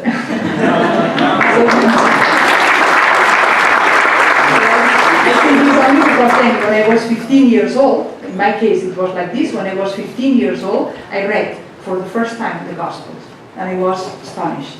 I read that and I was upset. When I finished reading, I said, how come nobody has told me this? I've lost 15 years of my life. That's how I felt. And then the first book I read in theology was by liberation theologian Leonard Boff. The name is Jesus Liberator. So for me, this is the normal theology. Then I have learned about theologies that justify capitalism, about theologians that say that injustice, whatever, has to be acknowledged, and that. But these, for me, are deformations of the understanding of the gospel. But actually, what can you say? For example, there was some cynical proponent of neoliberalism who came to this lecture and listened to this and said, great, it's a great lecture, okay, we apologize for this pharmaceutical industry, it is a bad thing, it's bug in the system, or this thing with sweatshops in Bangladesh, okay. But actually I agree with you, actually, and my neoliberalism gives you space to be a good Christian. Well, help the poor. I mean, get interrelated. Your talk started that you're not for subsidies from the state. And you can say, great, I'm also not for the subsidies of the state. Leave the market out, and the market is free, and you help the poor. I mean, free market makes some people rich, some people poor, and you be a good Christian, good altruist, good philanthropist, and help them. I would say you'll need to listen again to the first part of my talk when I talked about the fallacy of freedom, right? If capitalism, this neoliberal would argue in favor of freedom, because the only thing you can do, right? You say, okay, this system is helping, and why it's the best system is because it's fostering the freedom of the people. And what I tried to show in the first part is how false that is. This system does not work today, and it has never worked without impinging from the back on the state. Without trying to co-opt the state to defend those interests that are the interests that make the system work. I'll give you another example. After the fall of the Berlin Wall, in 1994, the World Trade Organization was created. You can say, wait a minute, fall of the Berlin Wall, capitalism wins, now it's all free market, right? How come? World Trade Organization, what do you have to organize in the World Trade Organization? You just leave the market, right? You leave the people, just go and buy things and sell things, and the thing self-regulates, and you let the thing function like this. No, you don't do that. What's the first thing that the World Trade Organization did back in '94? The first thing went to India and forced the government in India through diplomatic pressure, because at that time United States were backing up.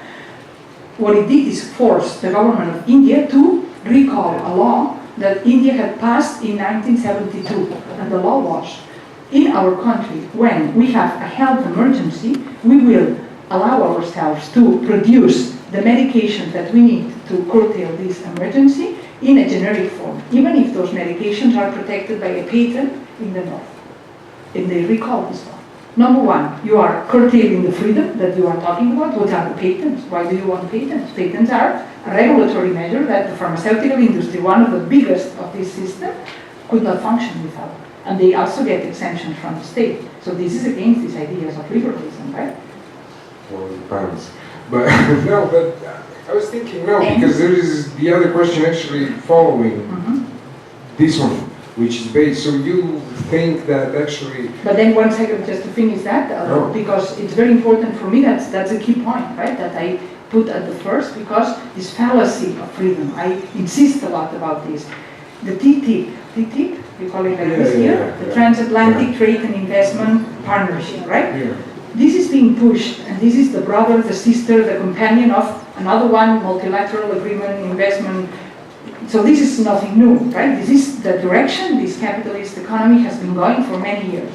And this TTIP is exactly the highest example of what I'm talking about, is to tie the hands of the state, but to tie them in a way that it defends its interests. So it's not tying them in the sense you don't touch anything and let everything work in the market and don't intervene with this. But it is, you are going to be bound by certain clauses to defend my interests. So the market should allow, the freedom should allow, if some people organize and just do something that goes against your interests, too bad. You organize and do something that tries to compensate. But no, you want a law that says you cannot do that.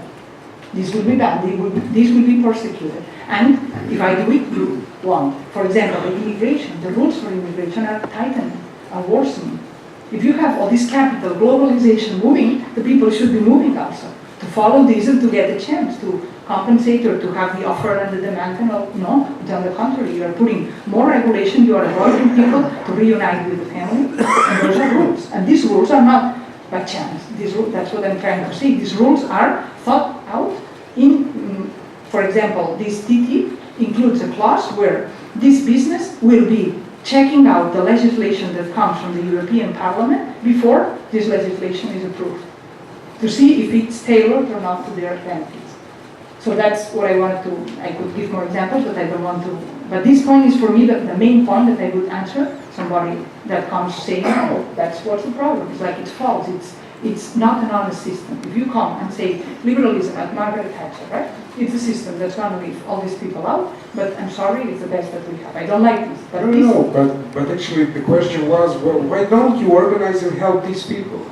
I mean, you have all these charities. I mean, we give you space for altruism, for your philanthropy, for your solidarity, for your Christianity, actually to work.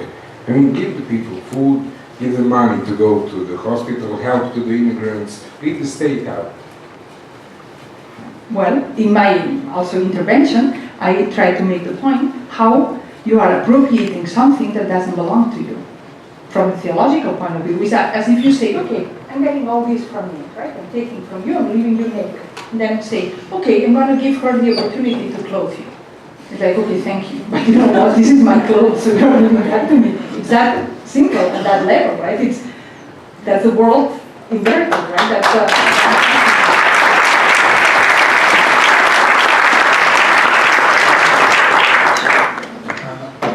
When we were driving in the car from Zagreb to Rijeka, at one point you said we need... great velocity. At one point you said we need revolution.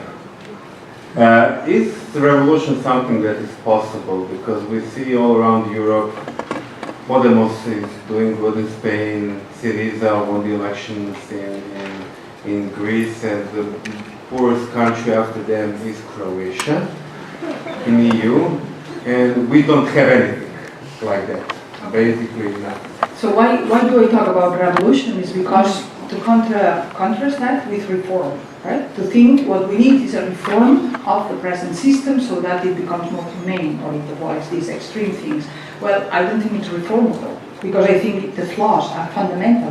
It's based on some things that are either contradictory, the freedom thing, or plain wrong, the greed, right? Or the last one, the overlooking of the dignity of the people. So plain wrong or contradictory, that's no good foundation. So in that sense, I use revolution. I'm not an advocate of violence. I think it's obvious, but I say to make it clear in any form. And I don't think that radical change of the system can happen without violence, but I'm not going to produce any violence. But I'm talking like this so that you also get the sense that I'm taking seriously what that in the realistic level means. So I don't think that all these interests that we are talking about, you can challenge them peacefully, democratically, and nothing happens.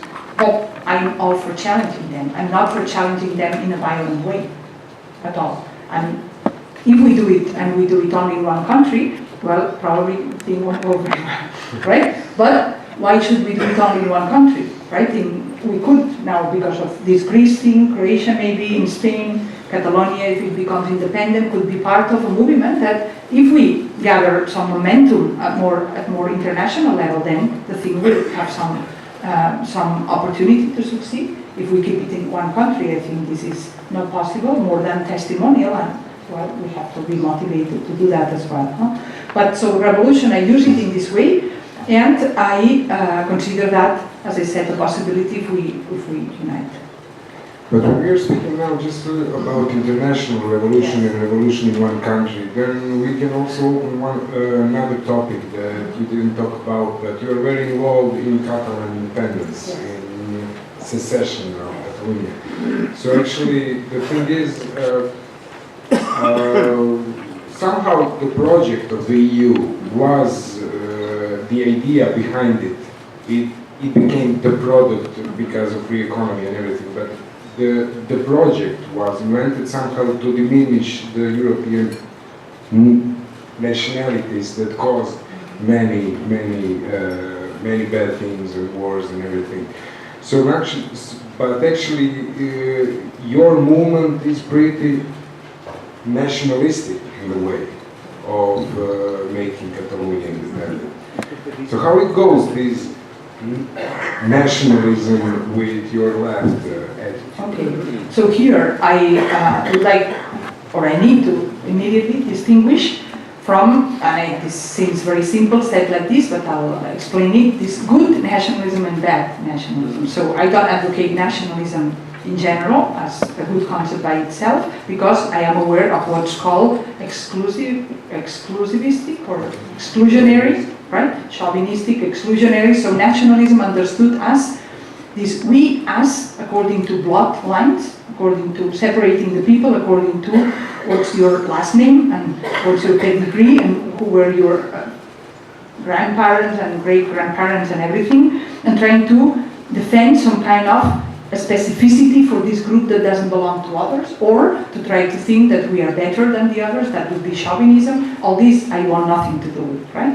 So what is for me nationalism? For me nationalism is to have a political project that unites us in a specific way, in a specific land, and often with a language and a culture that is mixed, because languages and cultures are not pure, thanks God, and they are evolving, and I don't want to keep them in a box and take the dust out of them every day and just keep them as a treasure. I love my language. It's a language, I believe, you know, let me just short, but in the book of Genesis, in chapter 11, it comes a story, that's the story of the Babel Tower. And the story of the Babel Tower is very interesting because it says, we had, at that time, the whole world was united, they all spoke the same language, and they all were working for a same goal, that was to build a tower that reached the heaven. And God looked down and said, I don't like this. And everybody was united. They were all working for one thing, and they were all speaking the same language. And so God said, I don't like this, I know what I'm going to do. And he sent, and the text, if you read it when you get home, it says exactly that. God sent the linguistic diversity. And then they started fighting with each other. That's what the text says, and you feel that's a terrorist God. Huh? So it's just undermining the unity of humanity. What's wrong here? Okay, you can interpret that, you know, the Bible can be interpreted in different ways, but how do I interpret this? Is actually, like Christer Stendhal, he was the dean of the Harvard Theological School and a very good Bible theologian or biblical theologian, and he interpreted that in the following way: it's not conceivable that this God of the Bible is a terrorist God really, or against what is good for humanity. But what this God is not and will never be is an imperialistic God.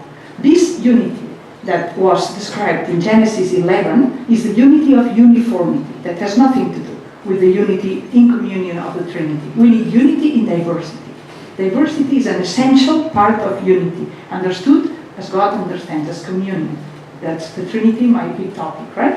So what it means is that this type of project where everybody speaks one language, everybody has one goal, and everybody goes marching in one direction, that's what armies do. And that's what empires do. And this is what globalization has the danger of doing unless we create, defend, and are able to preserve in the best way, not conservative and taking the dust, but in an active, dynamic, mixing way, but preserving this diversity. I'm appalled when I enter to some web pages that talk about biodiversity, some of them from conservationist movements and ecologist movements.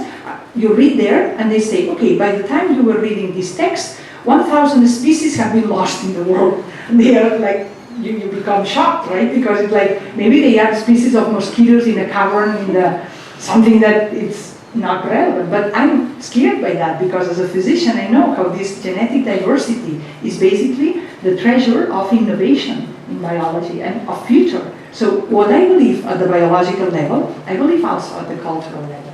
We have now 5,000 languages, I don't remember the numbers, I read not a long time ago. 95% of the languages of the world in 100 years will have disappeared. That's horrible. That's a shrinking of the human, because every language, I don't believe some languages are better than others. I mean, it's clear some have more vocabulary and more interesting or complex, but I'm not into comparing them better and worse. But each language means that some people, maybe for thousands of years, have the language has somehow captured some of the human experience of these people. And that's why the language of the Eskimos has 15 words for white, right? And the ones in the jungle have 300 words for green and these kind of things.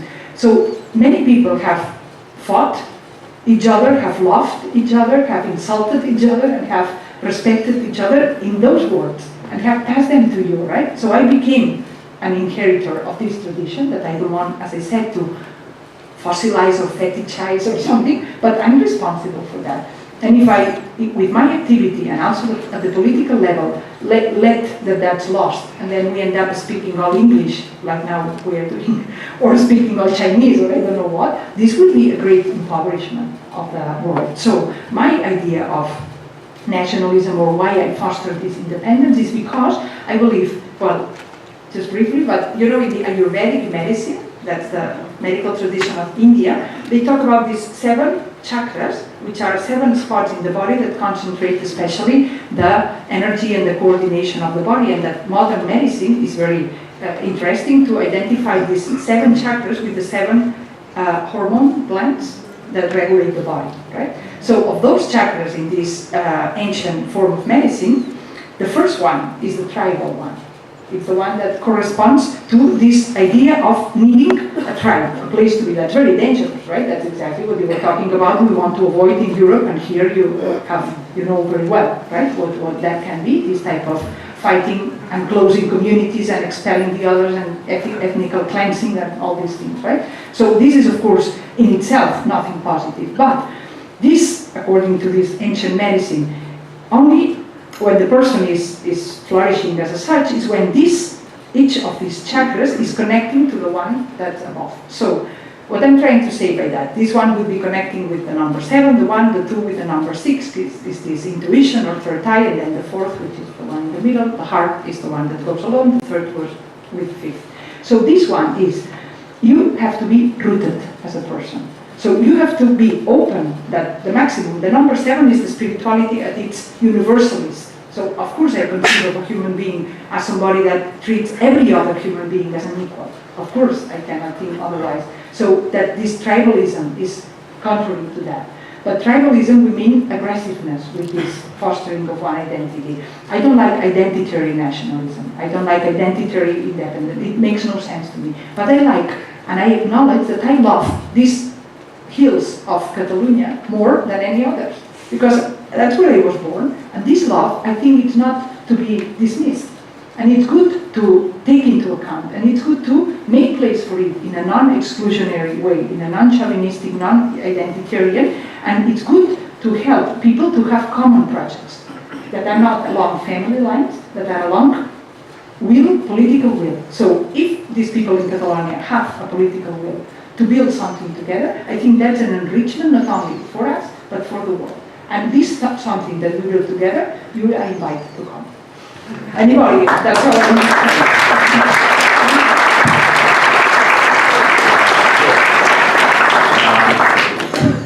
Mi smo tu gotovi, sad je red na vama.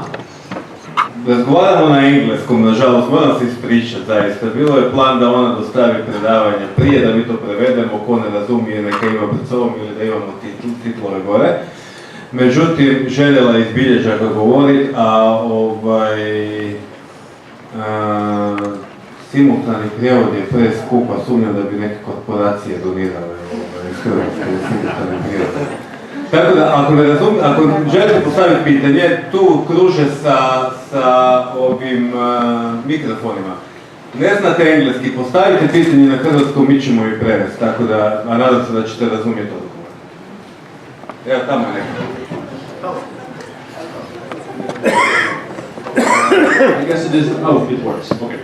So, you spoke a lot about systems in economy. And there is one thing I'm puzzled about. There have been many systems since the dawn of humankind. Lots of philosophers spoke about them. There is the state of Plato, there is De Civitate Dei from St. Augustine. I mean, there has been a lot of things, really. However, every system has one potential flaw, regardless of how perfect it might be, and that is the humankind. I mean, you could come up with a great system, and the selfish human could corrupt it. I guess we can all agree on that. So, while I agree with you when it comes to modern system, I mean, capitalistic, it has many flaws. I mean, I studied economics, and yeah, I agree, like exploitation of man and stuff like that. However, there is a problem. Well, I mean, you could come up with another great system, but well, when it comes to current one, there is a word. There is something called invisible hand. It is a term coined by what's the name? Adam Smith. Yeah, exactly. So, thing is, he counted on human greed, and I believe that every system that doesn't include weakness of man is just as flawed. I mean, you could come up with, you spoke about it, you could come with arrangement, someone makes more, someone needs more, you distribute it equally. But what do you do with people that don't want to share? I mean, you cannot force them, since in that case you are diminishing their freedom. You spoke about it earlier. So how do you handle things that are based on the human, that are flawed? I mean, we can even see it from a theological point of view. We have... Točno pitanje. Exactly. Question is, what to do with man? Yes. Even with perfect system, what do we do with man? Okay, thanks. Well, I would like to say first something about this invisible hand, that how Adam Smith explained and talked about it is very different from what in the neoliberal economy is actually being used, this expression, that is the market on itself kind of compensates on its own. But let me just point again, because the fallacy is main point, right? My main point of the critique is not to take the arguments for granted, because it's like, wait a second, what you were telling me, this corresponds to reality, yes or no? And here, the invisible hand, can you explain to me where this invisible hand comes when? In the European Union, that's what happened in Spain. We supposedly needed to rescue the banks, right? We didn't do like in Iceland, but they said, no thanks, we don't rescue them, and oh, you go crashing, and they didn't go crashing, and they don't have debt, we have debt, right? They did the right thing, to my understanding, we did wrong. We accepted that, or our government, people who rule accepted that, but now comes the thing. This money comes from the European Central Bank. But the European Central Bank, the European Union, is organized in such a way, well, first of all, let me tell you the numbers. The debt in Spain was 19% debt was public debt. 81% was private debt. This 19% public debt was below the European median. So when you hear that in Spain the people just earned or spent more than they had, or in Greece, but I don't know the exact numbers for Greece, but in Spain I can give you the right numbers. This is not true, it doesn't correspond to reality. 19% were private, public, 81% private. Of this private debt, of course some of it was of people that just bought something in installments, right? So that's of course part of the debt if you have a mortgage. But more than 90% of the private debt was from banks and big corporations. The state decided that this debt now it will be into the public sphere, and we needed then money to pay for that. This money comes from the European Central Bank, but the European Union has a regulation that says the money cannot come directly from the European Central Bank to the country that needs the money. Even though this money is of course money that came from the country, so from each person, because from wherever does the bank get the money. It cannot do that. It needs to go first to a banking intermediate institution. And you could think, okay, so it just makes a detour, but basically it ends up where it should. No, there is a difference. When the money goes from the European Central Bank to the intermediate financing institution, the interest rate is 1%. And when it goes from the intermediate banking institution to the state that has problems, the interest rate is 6%. So in the very rescue mechanism of a European Union that is having an alarm at the social level, it's similar to what I have explained about the pharmaceutical companies. So this is not an isolated example. That's how it works. That's why it's the system what's corrupt and not the people, some of the people, but also it's true. So in the very system that's supposed to be rescuing the people in need, you build in a mechanism for transferring money from these people directly to the richest institution.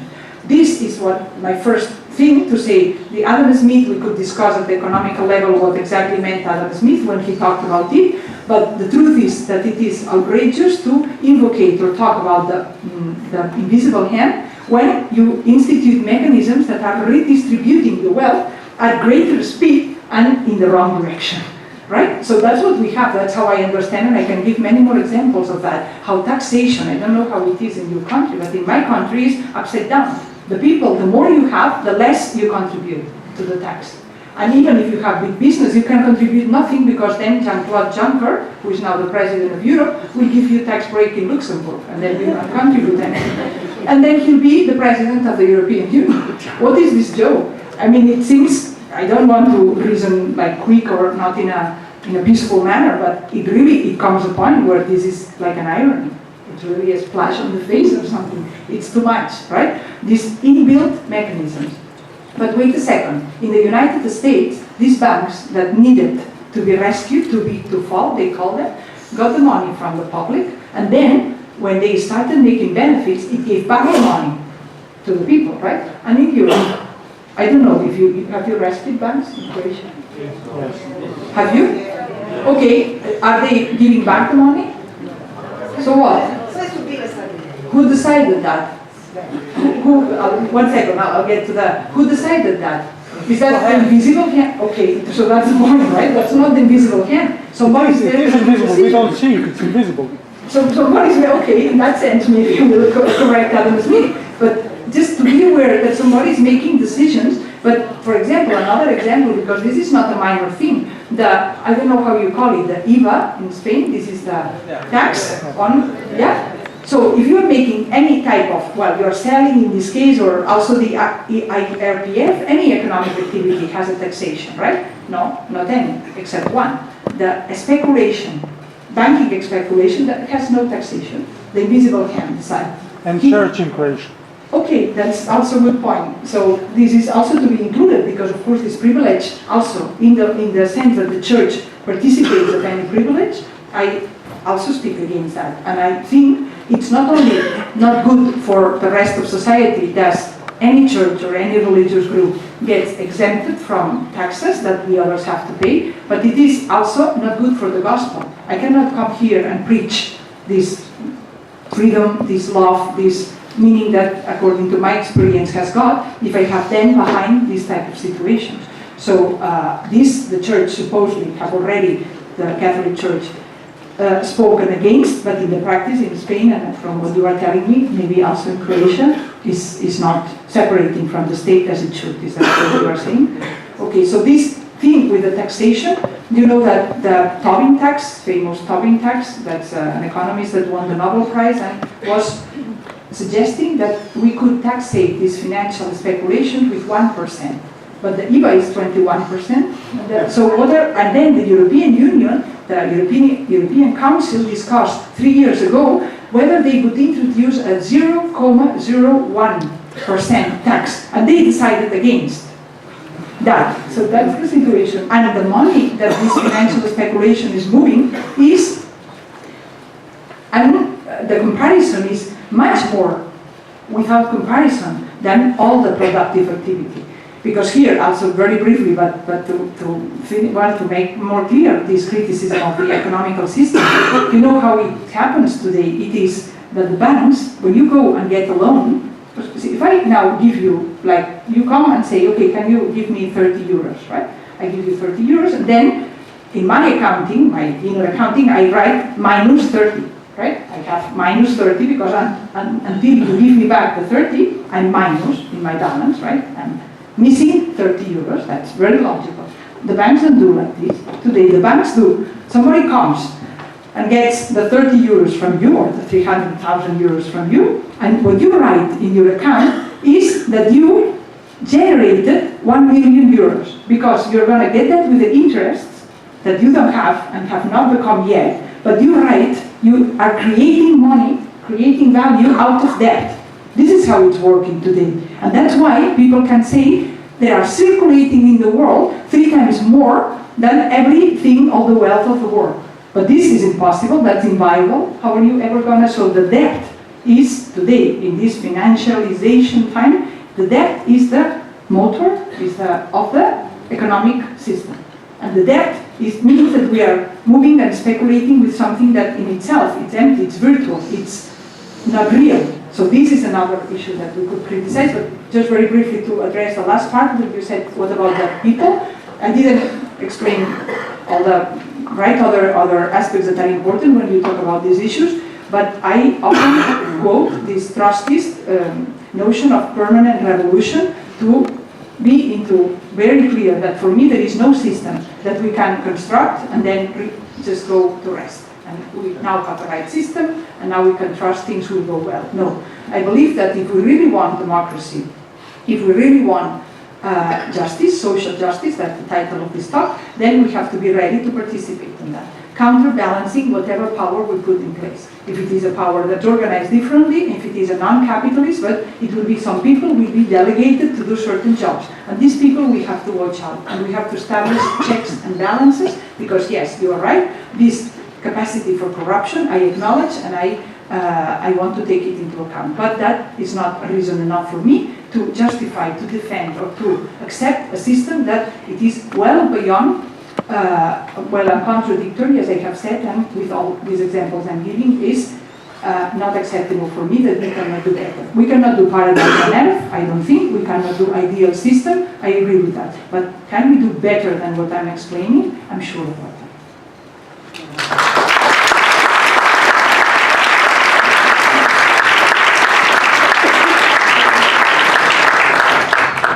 Moći ćemo čuti u 10 idemo na televiziju, večeras gostuju u Otvorenom sa veselim društvom, jer bit će Stjepo Bartulica i Žarko Puhovski u Zagrebu, tako da ćete moći čuti još. Ima li još koje pitanje? Film je poslije ovoga, tako da... Ja jedno pitanje. I respect your work, Teresa. We don't see you. I'm sorry.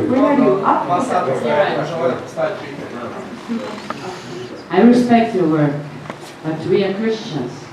We are not afraid of capitalists. We believe that capitalism and private property is the measure of that man, and that there will come time that we can lower corruption in pharmaceutic industry, in this industry, in that industry. We are not afraid of capitalism. We believe in responsibility, which we can get from capitalism versus communism. Može pitanje, može samo molim vas pitanje? Jer ljudi čekaju. Recite pitanje. My question, I'm afraid that I'm socialist as you are, and I work as you are, that's why I respect your work. That's the question, please. No question. But why don't you think we cannot renew capitalism, for example? Or why don't you believe that capitalism, that we can see corruption in capitalism better than communism? I'm sorry, but can you please formulate the question? I got the question. Okay, sorry. And so why do I think that we cannot appreciate capitalism? Well, I'm not into language, so are you in agreement that we don't want a system that it's based and fosters this maximum profit, as I have explained? If you are in agreement with that, I don't care how we call it, but let's change that. Are you in agreement that the basic working capacity of a person cannot be commodified and sold, because this equates selling the dignity of that person, and that somebody cannot get 1,000 euros and just pay one to the other one, and that not only out of your goodwill, but fundamentally we want a system that doesn't allow that? So if you are in agreement with that, then go ahead and let's forget about the name. No, I'm afraid of Ne, hvala. Ne, nećemo. Da čujemo još pitanje ko ima. Hi there. And then one, just I will sorry, be really short. So basically, just one, sorry, what I say very briefly, just one thing, because the prior question came this word about responsibility, because it's another of the fallacies of capitalism. Freedom belongs to it, responsibility belongs to it. I have given some, I think, very clear examples why I don't believe it's the case, but let me give you a last one very shortly. This is today, sorry, shortly. This is today. I recommend like a documentary that you can find on internet, which is called The Deutsche Banker, or the Dutch Banker. And it's a real banker that actually has talks about his experience as a big banker in Germany. And what he says is that basically the stock exchange nowadays, for 2 years ago, the stock exchange had a medium time of having the stock action that you buy and then sell, because that's basically the type of activity. The medium time 2 years ago was 4 hours. So of all the changes in the stock market, only 4 hours the stocks were remaining in your hands before you sold them again. And can you imagine at a global level what that means? But he said, nowadays, the medium time is 22 seconds. Nowadays, how can we talk about responsibility? Machines do that. It's real. So people cannot do that. You cannot in 22 seconds buy something and sell it. It's impossible. So 22 seconds, but this is the stock market. This is the main asset, the central backbone of our economy today, the capitalist economy, is financiarization, this called, or some people call it casino economy, right? That's why they call it like this. But human beings don't do it. I was once in a monastery, Benedictine monastery in California, where I met a man that he was meditating on, and he was a stock changer. And he had 18 screens in the monastic cell. He was not a monk, he was living there at the monastery as a guest. And he showed me, and he had 18 screens, and he would sit there, and then see all the different lines going up and down, and then just make decisions like that. And that was his job, but that was 15 years ago. Persons cannot do that anymore. 22 seconds, the medium, so sometimes it's even quicker. Big machines do that, and that brings a country down, a business down, but a country down completely. This is the responsible system that we have. Imamo gore pitanje. Tu sam. Ljudi samo da dignu ruke da ih uoče, ljudi sam Ne, imamo još doslovno 2 pitanja, tako da to je malo problem. Okay, so basically, just a quick comment. This is a secular state, and we are not all Catholics. There are here agnostics, atheists, humanists, so please. The question was, you said, you quoted the Pope, he said, capitalism kills. So my question is, or a comment, nationalism kills. This is the true kill. So religion kills. Lots of things kills. But also you said something about Veda medicine. This is actually pseudoscience. It's not true. So you should read a little bit of that. So my question is, are you aware that the large amount of the... Sorry, I'm nervous. Can I speak in Croatian? Yeah. Yeah, sorry. So, da li ste svjesni da najviše nekretnina u Hrvatskoj upravo crkva posjeduje? Ok, thank you. Da. I ja bih vam predložio možda da crkva proda svoje i tako nahrani gladne ljude, ne? Možemo ako uzeti drugo pitanje. Just take another question also. Can we take one more question? Is it Gore čeka neko? Da, mikrofon, da.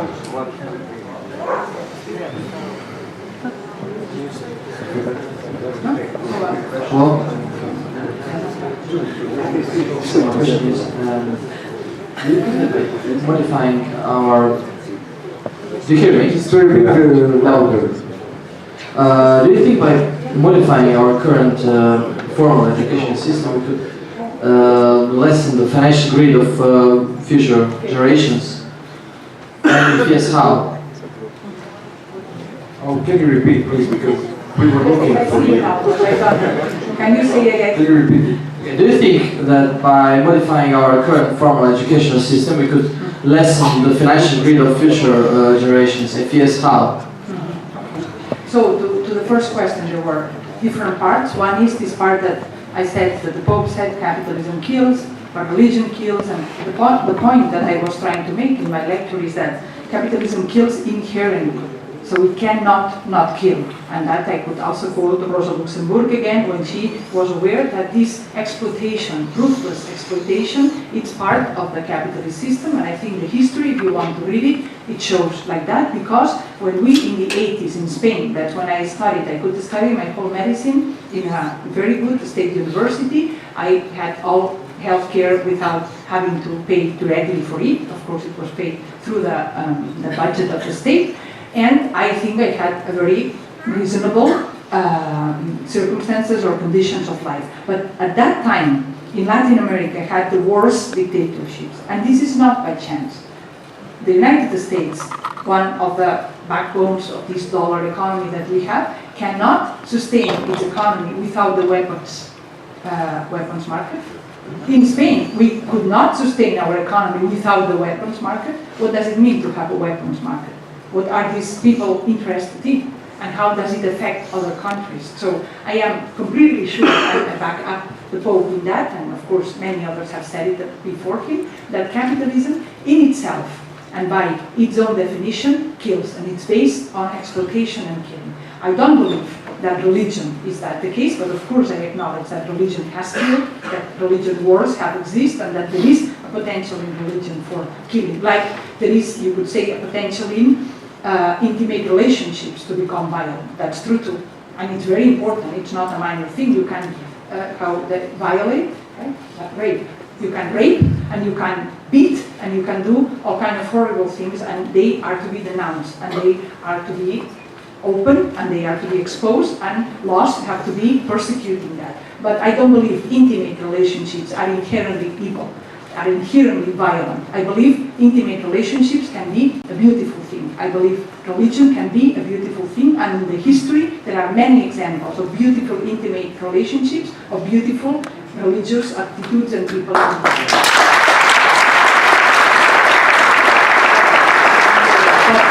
can see in the history there are any examples of beautiful capitalist things.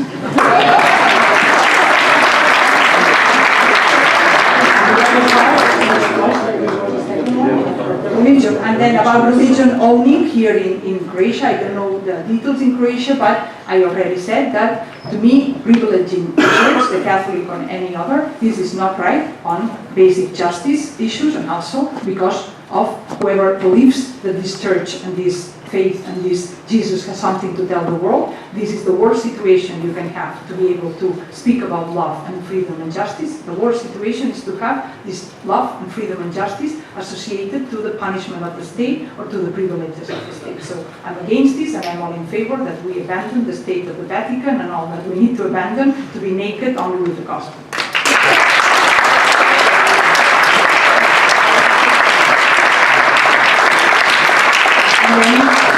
The question about education, of course, education is a fundamental tenet, a fundamental aspect of this revolution, and revolution is not only changing the economic system. The bishop that we have in my diocese, when I started together with an economist, this movement we call constituent process, I went to see him and he said, Teresa, I don't think that you changing the structures without changing the heart, it doesn't allow to anything. So he believed, this bishop, that you have to change the heart, and he would say education can help of that. And then my answer was, okay, I also believe that if you change the structures, but you don't change the heart, you will come up with a new corruption in the new system. But you know what? Let's do both at the same time.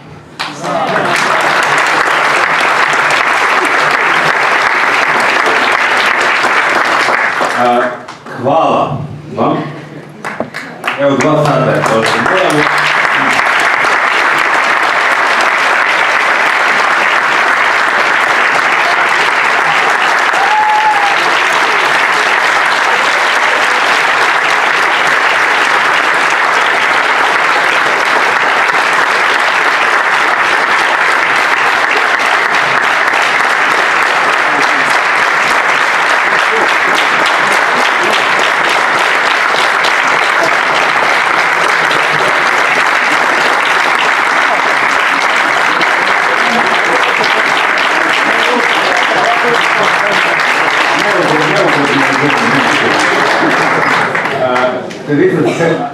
I thanked you like 10 times today, yesterday, and last week when I was buzzing you with all the interviews and everything else.